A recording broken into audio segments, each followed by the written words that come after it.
लोकसभा और राज्यसभा, भारत की संसद के ये दो नाम हम सबने सुने तो हैं, है ना? पर ये काम कैसे करते हैं और सबसे जरूरी, इनमें असल फर्क है क्या? तो चलिए आज हम भारतीय राजनीति के इन दो सबसे मजबूत स्तंभों को जरा करीब से समझते हैं। पर सबसे पहले जो सवाल दिमाग में आता है वो तो यही है, एक संसद पर दो सदन क्यों? भाई एक से काम नहीं चल सकता था क्या? ये सवाल बहुत लोगों के मन में आता है और आज हम इसी पहेली को सुलझाने की कोशिश करेंगे।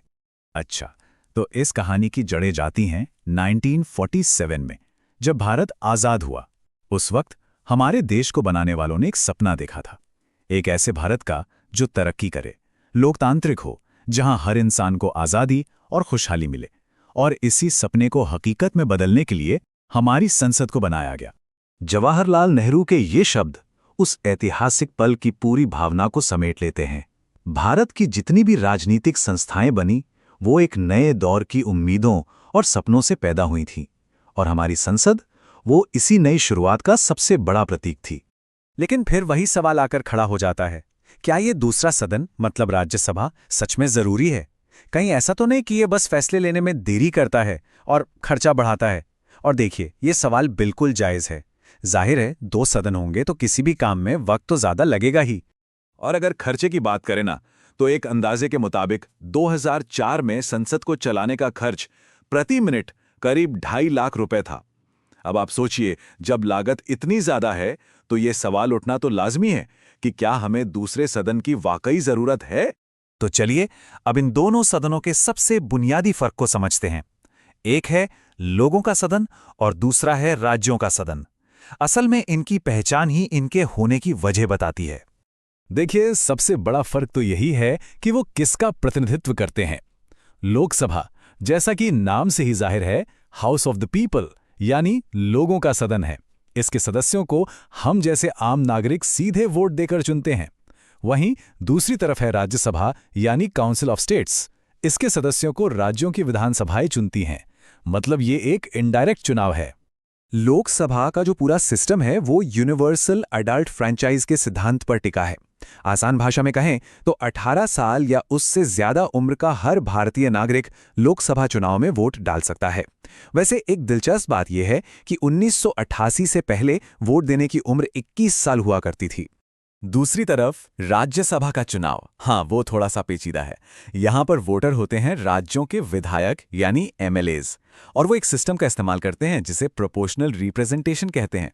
इसमें होता यह है कि विधायक किसी एक कैंडिडेट को नहीं चुनते, बल्कि अपनी पसंद के हिसाब से कैंडिडेट्स को रैंक देते हैं कि पहली पसंद ये, दूसरी ये और इसी तरह। ठीक है, तो हमने इनकी बेसिक पहचान तो समझ ली। अब जरा इनके बीच कुछ और अहम फर्कों पर नजर डालते हैं, जैसे कि इनकी बनावट, इनके सदस्यों का कार्यकाल और इनका हेड कौन होता है। चलिए इन फर्कों को जरा और साफ साफ देखते हैं। देखिए, लोकसभा का सदस्य बनने के लिए कम से कम उम्र 25 साल होनी चाहिए। वहीं राज्यसभा के लिए यह 30 साल है। लेकिन सबसे बड़ा फर्क यह है कि लोकसभा हर 5 साल में भंग हो जाती है। ये एक टेम्परेरी हाउस है, जबकि राज्यसभा एक परमानेंट बॉडी है, ये कभी भंग नहीं होती। और हाँ, इनके अध्यक्ष भी अलग अलग होते हैं। लोकसभा को स्पीकर चलाते हैं और राज्यसभा के चेयरमैन होते हैं भारत के उपराष्ट्रपति। दोनों सदनों के साइज में भी काफी फर्क है। लोकसभा में ज्यादा से ज्यादा 552 सदस्य हो सकते हैं, जबकि राज्यसभा में 250।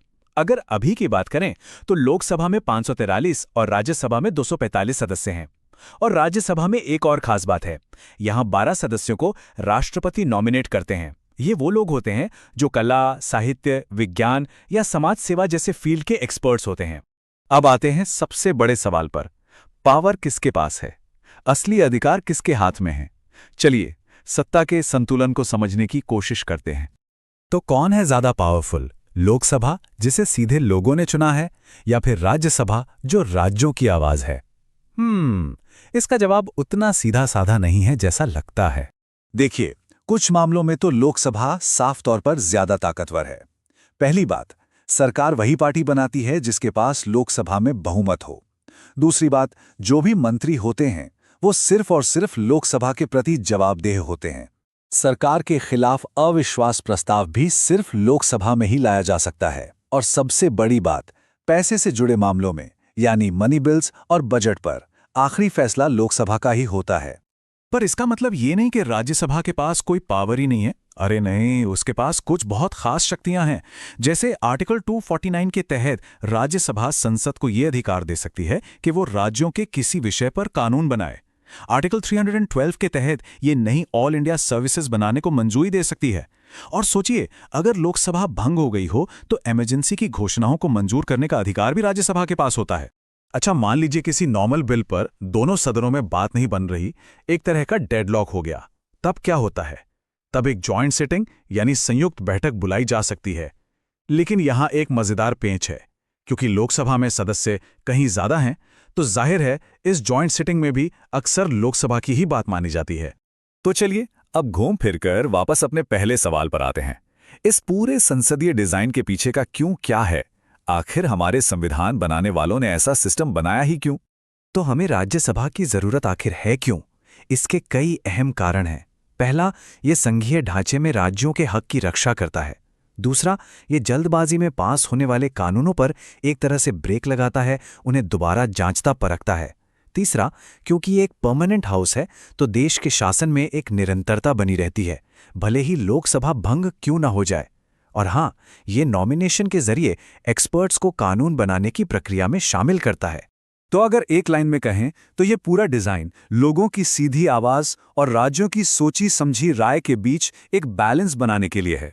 ये जल्दबाजी और गहराई के बीच का एक बहुत जरूरी संतुलन है।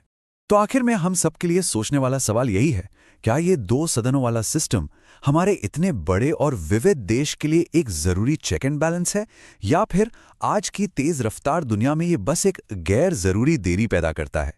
इस पर सोचना तो बनता है।